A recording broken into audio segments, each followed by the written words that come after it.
The long game I played. I'm no expert in revenge, but I am an extremely patient person. A friend, after hearing my story, suggested I share it here. For obvious reasons, I'm using an anonymous account. It's a long read, but the details are important to understand everything. 7 years ago, I managed to buy my own house. It took 10 years of saving and hard work to achieve the dream of having a place to call my own. Since I was single and had a mortgage to pay, I had to make compromises. I opted for a property in a shared block, which was cheaper. In my region, this typically means a straight-a title. For many, it's advantageous since it includes community funds for repairs, cheaper collective insurance, and regular maintenance. However, it also comes with many rules and restrictions. Being reserved and introverted, I wanted to avoid situations where I'd have to deal with limits on how I could live. After a long search, I found the perfect property, shared block but with full ownership. My only additional responsibility was to share the cost of insurance for the common pathway. The real estate agent was a well-known figure in the area, with mutual friends, which made me feel more confident about proceeding with the purchase. About 5 months after moving in, a neighbor knocked on my door to discuss the insurance. I asked for a copy of the policy for my records and discovered that the property had a straight-a title, not full ownership.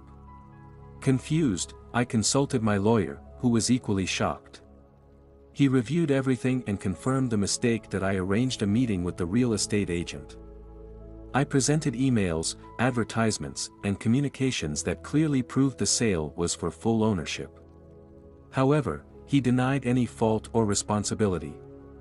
Frustrated, I decided not to sue him, mainly because of health issues at the time, but I didn't let it go. I carefully planned my revenge. I researched him and found his Facebook page, which was public.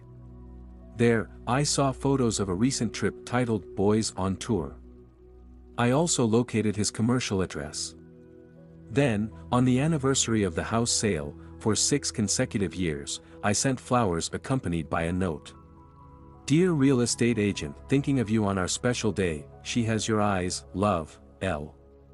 The notes varied slightly over the years but always mentioned our special day, and hinted at a supposed child. Additionally, I occasionally sent postcards from another country, the same one he had visited during his trip, always signed, Love, L.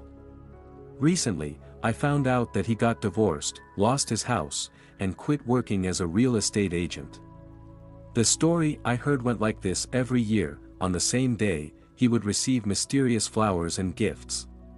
His wife, intrigued, started connecting the dots and realized the dates coincided with an extramarital affair he had years ago. He eventually confessed. Ironically, before I even bought my house, he had returned from a trip with an STD, which he passed on to his wife. He somehow convinced her it wasn't his fault, but my yearly reminder brought everything to light. The result? He lost his house, half his retirement savings, and his business. Sometimes I feel a little guilty, but then I remember he was a jerk. In the end, karma, like me, is patient and knows how to wait for the right moment.